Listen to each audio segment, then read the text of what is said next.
Hello दोस्तों, स्वागत है आप सभी का हमारे online channel Aaradhya RAS Academy में। दोस्तों, पूरे भारतवर्ष में जितनी भी प्रतियोगी परीक्षाएं आयोजित होती है उन सभी प्रतियोगी परीक्षाओं के लिए सामान्य विज्ञान यानी कि जनरल साइंस के टॉपिक वाइज टॉप इम्पोर्टेंट प्रश्नों की सीरीज स्टार्ट की गई थी, जिसमें मैं सबसे पहले आपको जीव विज्ञान कंप्लीट कराने का मैंने बोला था आपको, जिसमें जीव विज्ञान में अपना पहला टॉपिक था वो अपना कंप्लीट हो चुका है, जिसका नाम था जीव विज्ञान की उपशाखाएं।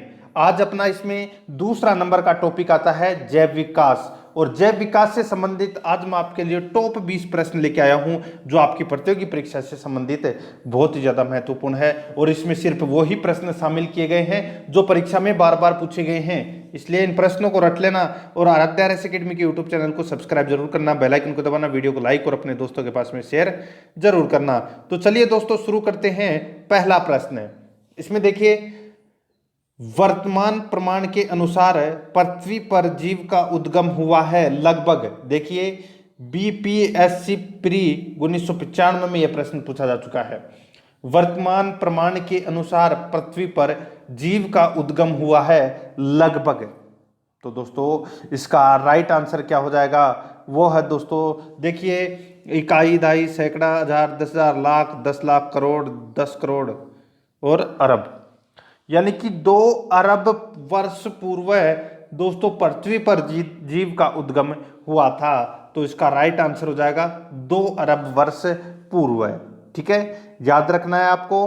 ठीक है, तो इसका right answer D number. Next आगे देखिए, सेकंड नंबर प्रश्न है, पृथ्वी पर सबसे पुराना जीव कौन सा है? तो दोस्तों, इसका राइट आंसर हो जाएगा वो है, इसमें देखिए 4 ऑप्शन आपके सामने हैं।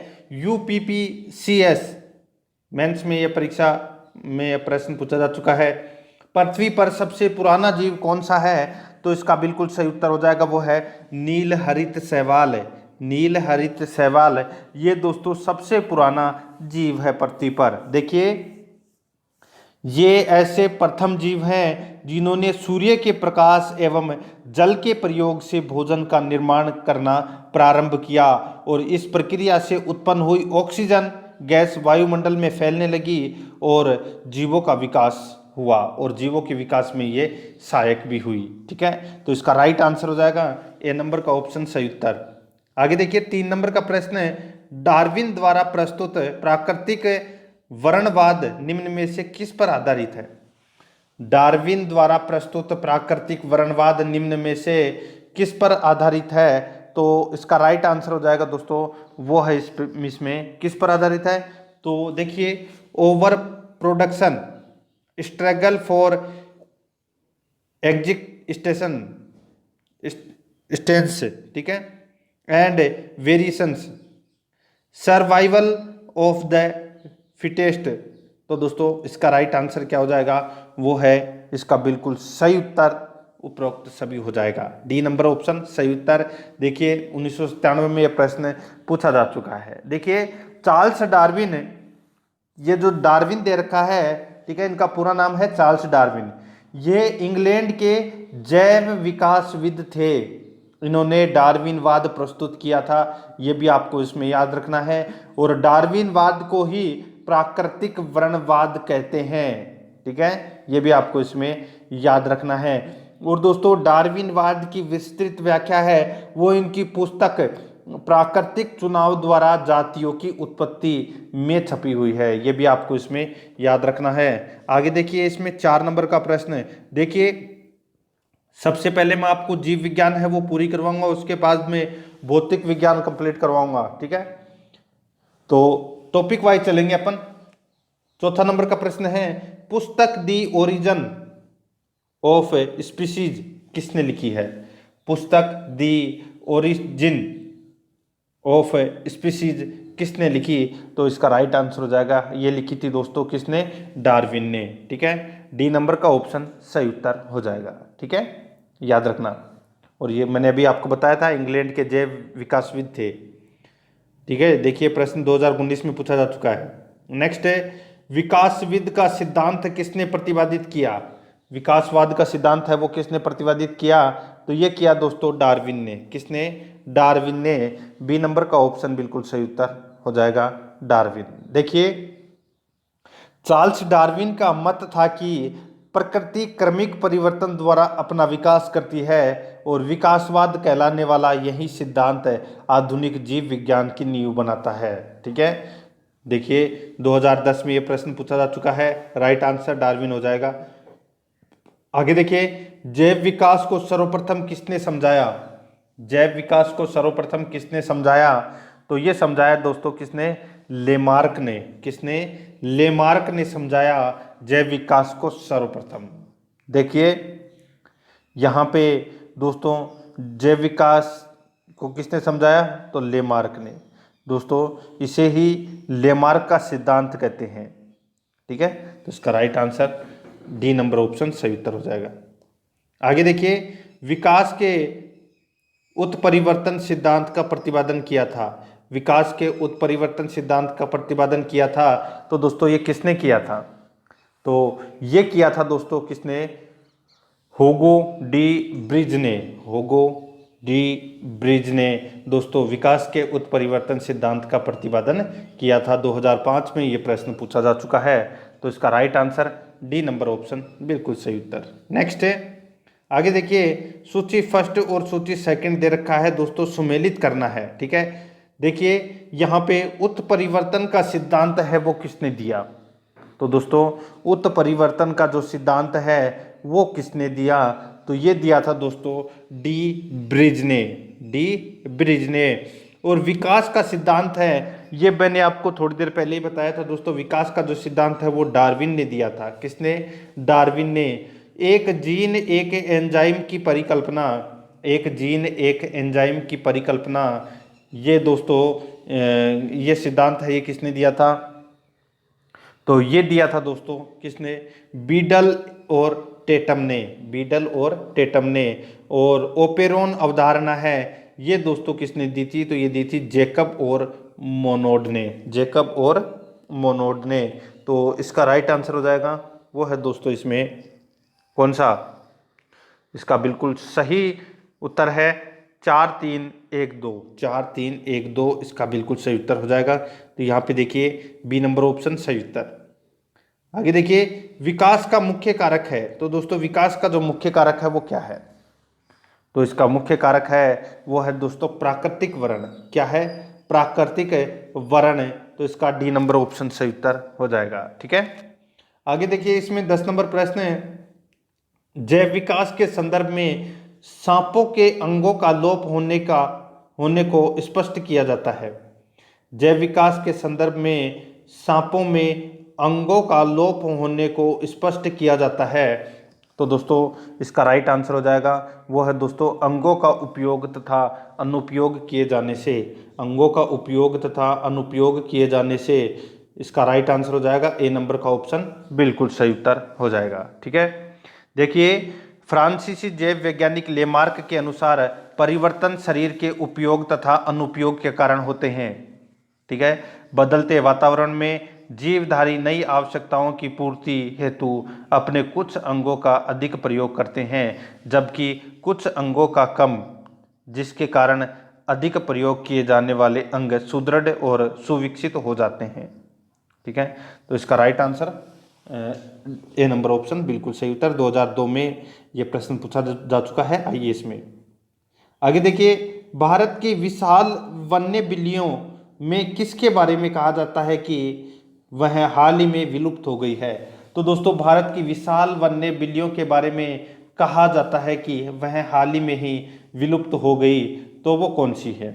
देखिए आरएएस आरटीएस में यह प्रश्न पूछा जा चुका है, तो इसका राइट आंसर हो जाएगा वो है दोस्तों चीता।